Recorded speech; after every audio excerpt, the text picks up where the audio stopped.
Assalamualaikum warahmatullahi wabarakatuh. Waalaikumsalam warahmatullahi wabarakatuh.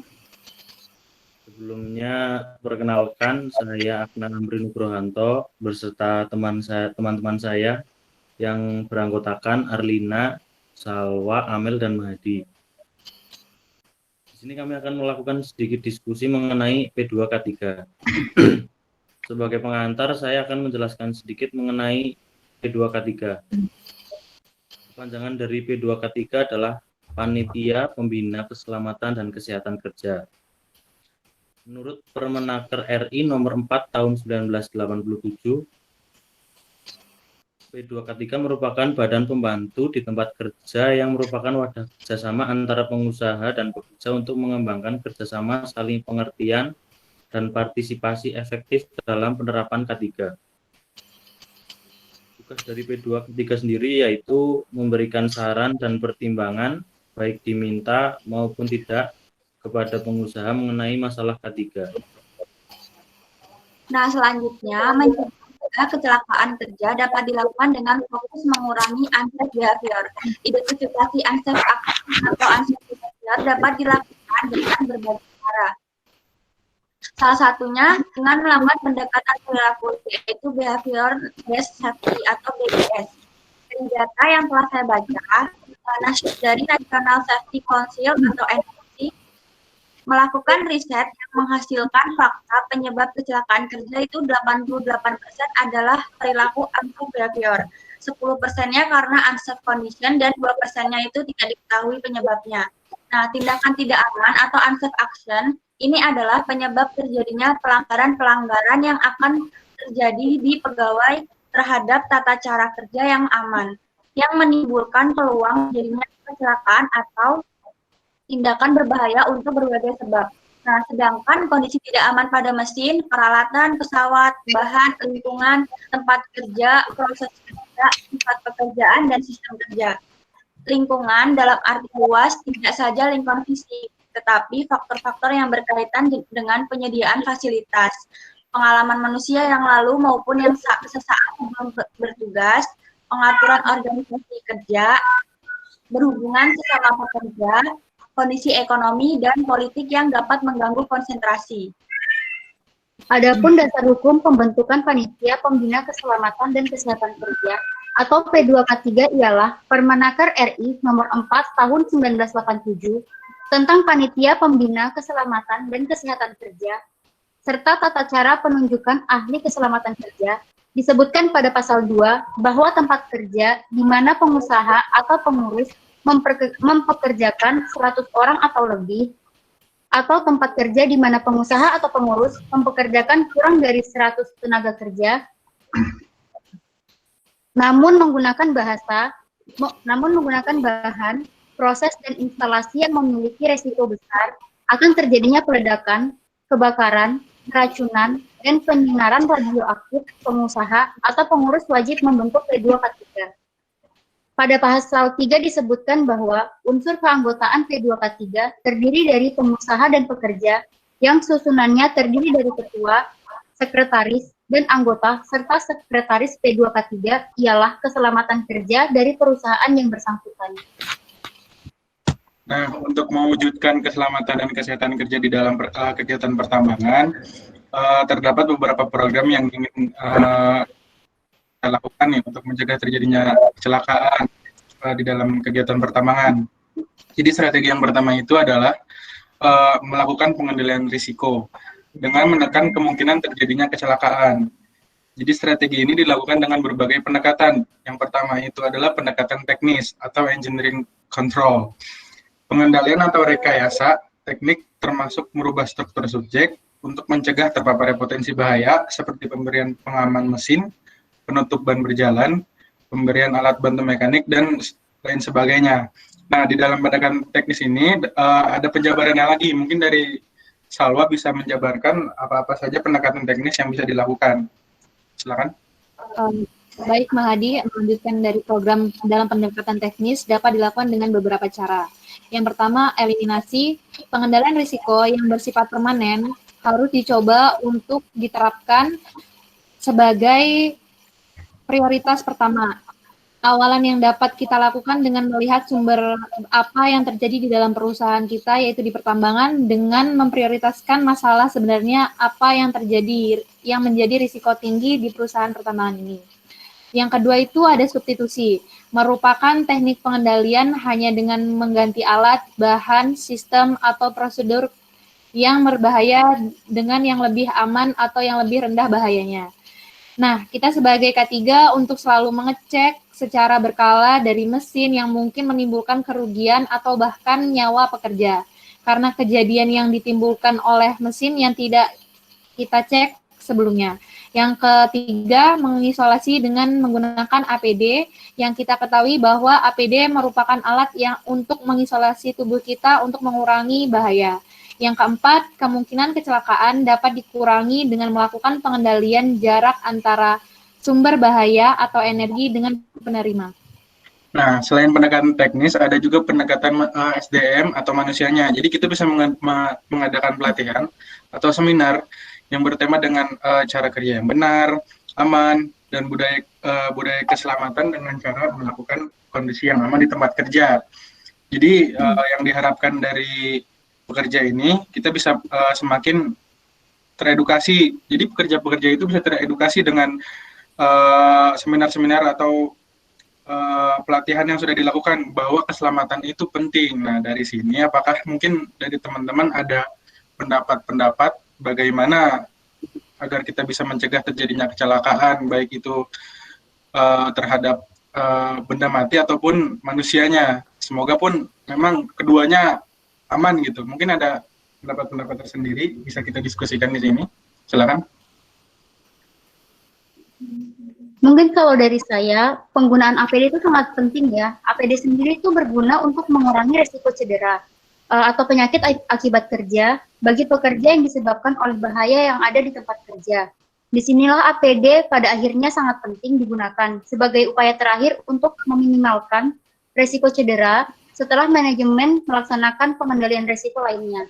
Misalnya nih, kalau kita lihat di kegiatan pertambangan tuh, biasanya kan ada batu-batu yang sering jatuh. Kalau misalnya para pekerja tidak menggunakan helm proyek tuh bisa mengenai langsung kepada kepala pekerja itu kan. Jadi kayak penggunaan APD itu bisa sangat penting sekali dilihat dari cedera-cedera yang akan terjadi kalau disepelekan. Itu kalau dari saya. Berarti dengan mewajibkan para pekerja menggunakan APD itu sangat-sangat krusial menurut Arlina ya? Iya benar banget Mahadi. Apa mungkin selain itu ada lagi seperti mungkin mengontrol apa saja yang dilakukan oleh para pekerja? Mungkin teman-teman yang lain ada pendapat selain APD mungkin ya? Melanjutkan ya Mahadi, yang dari Arlina itu kita bisa dapat menyampaikan safety talk yang kita setiap pagi sebelum memulai pekerjaan. Nah, safety talk ini P5M satu cara mudah untuk mengingat bahwa pentingnya dalam pekerjaan. Setiap pembicara bisa memakan waktu 5 menit dan dapat membantu pekerja mengenali dan mengendalikan bahaya pada proyek di pertambangan. Hal ini juga menunjukkan komitmen pengusaha dan pekerja terhadap keselamatan dan kesehatan kerja. Terus ada pula disampaikan setiap proyek baru gitu kan, tentang kita bilang APD, penggunaan APD yang baik yang benar itu seperti apa. Terus melihat kalau misalnya ada tanda-tanda yang unsafe condition atau ada yang tanda-tanda yang tidak dibolehkan untuk memasuki suatu tempat di pertambangan. Kemudian safety talk itu tidak harus disampaikan oleh manajer K3, tetapi bisa juga supervisor atau pekerja itu sendiri. Pada prinsipnya pelaksanaan safety talk ini untuk memberikan atau mengingatkan atau mengedukasi tentang pentingnya K3 dalam pekerjaan yang dilakukan. Mungkin itu saja dari saya. Berarti bisa saling mengingatkan sesama juga ya jika ada yang melakukan tindakan-tindakan atau kebiasaan yang membahayakan pekerja atau aspek-aspek yang lain, itu bisa saling mengingatkan, tidak perlu harus manajer yang berbicara berarti ya? Iya betul Mahadi. Selain itu ada lagi tidak? Mungkin seperti dari dua pendekatan ini menurut teman-teman yang lebih sulit dilakukan itu pendekatan manusia atau pendekatan teknis? Ada pendapat masing-masing supaya kita lebih tahu ke depannya mana yang lebih menjadi perhatian. Dua-duanya tentu jelas menjadi perhatian. Mungkin ada yang perlu lebih ditekankan lagi dari kedua pendekatan ini, entah itu pendekatan teknis atau manusia. Nah, kita diskusikan di sini mana yang paling sulit dilakukan, dengan alat-alat, dengan benda mati, atau dengan manusia. Mungkin teman-teman punya pendapat sekiranya mana yang perlu didahulukan.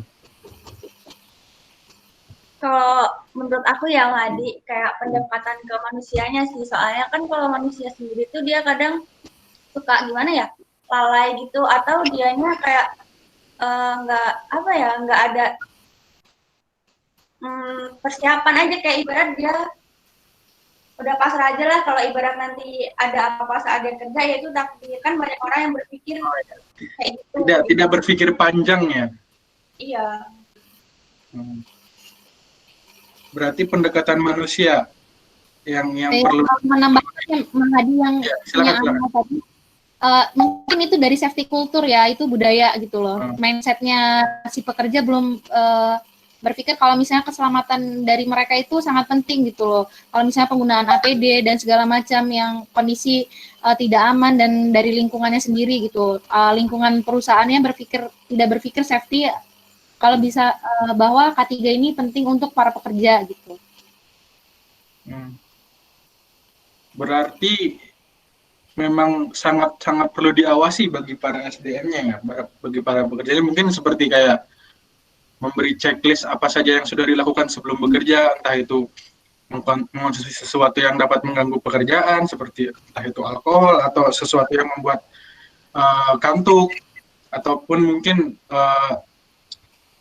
tidur berapa jam, istirahat berapa jam, itu mungkin sangat mempengaruhi optimalan dalam bekerja di tambang ya, seperti itu. Memang berarti pendekatan sesama manusia ini memang agak sulit ya, jika tidak dilakukan dengan target atau sasaran yang tepat, akan menjadi bumerang juga. Berarti memang harus tepat kita menyiapkan segala aspek yang harus disiapkan. Ya, mungkin teman-teman tentang pendekatan teknis ini ada pendapat nggak? Kan tadi sudah yang manusia. Nah, yang teknisnya mungkin ada gitu pendapat dari masing-masing dari teman-teman.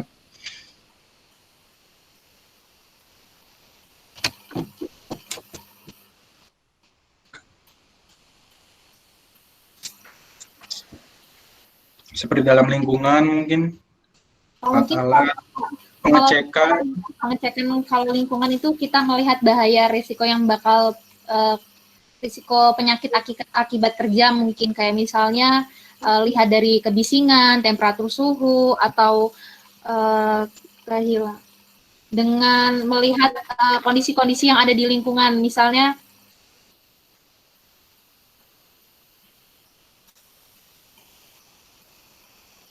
lihat penyakit yang bahaya kimia atau juga bahaya biologis yang akan terjadi di lingkungan pertambangan. Yang kita tahu kan pertambangan itu banyak bahan kimia gitu kan yang bakal bahaya ya. Iya, yang sehari-hari kita lakuin di situ gitu loh.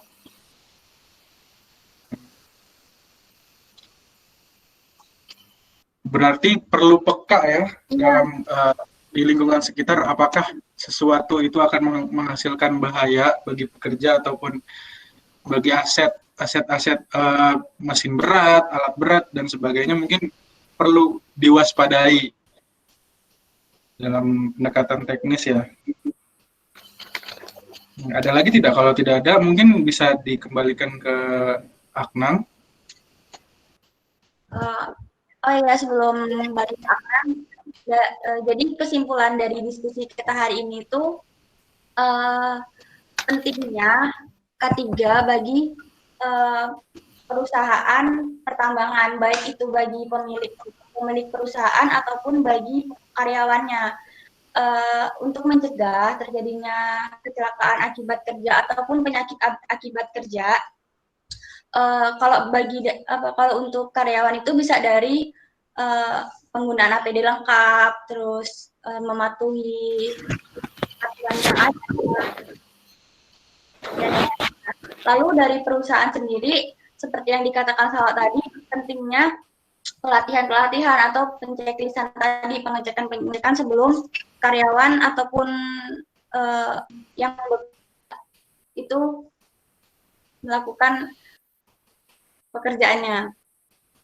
Sebagai peran P2K3 sendiri, dari kami program-program yang program-program yang harus diterapkan itu ya tadi seperti penanganan atau yang penceklisan, pengecekan, dan pelatihan. Udah cukup. Silakan. Mungkin ingin menutup diskusi ini atau mungkin ingin berbicara sepatah dua kata-kata. Mungkin dari kesimpulan yang tadi bisa dijelaskan bahwa K3 itu penting bagi pekerja dan pemilik misal pertambangan itu sendiri, karena di situ yang dipekerjakan adalah Manusia. pekerja yang terkadang masih membutuhkan beberapa ilmu mengenai K3 sehingga sangat penting diterapkan K3 untuk proses pekerja di sana. Ada yang ingin menambahkan pendapatnya mungkin sedikit? Mungkin ya dari dua pendekatan itu saat ini merupakan strategi yang baik dilakukan kepada para pekerja maupun perusahaan yang berkaitan dengan pertambangan ya, dengan pendekatan teknis dan manusia. Pendekatan benda mati dan benda hidup itu kan karena nyawa dan aset yang sangat-sangat penting bagi perusahaannya, ya baik jangka pendek maupun jangka panjang. Jadi mungkin dua pendekatan itu penting sekali dalam K3 pertambangan mungkin ya. Mungkin selanjutnya banyak yang harus dipelajari selain itu. Untuk saat ini mungkin dua itu cukuplah untuk didalami. Tergantung aspek-aspek yang ada di lapangan nanti bisa jadi lebih luas dan sebagainya. Ya, kembali lagi ke Akmal. Ada yang ingin berpendapat? Dari saya cukup. Cukup? Dari saya juga cukup. Cukup, Akmal. Dari saya juga cukup. Terima kasih. Makasih. Mungkin itu saja diskusi dari kami. Sudah dijelaskan mengenai program dan sudah dijelaskan juga kesimpulan dari program yang kita diskusikan. Mungkin saya akhiri diskusi pada malam hari ini. Sekian, wassalamualaikum warahmatullahi wabarakatuh. Waalaikumsalam warahmatullahi wabarakatuh. Terima kasih. Terima kasih semuanya. Terima kasih semua.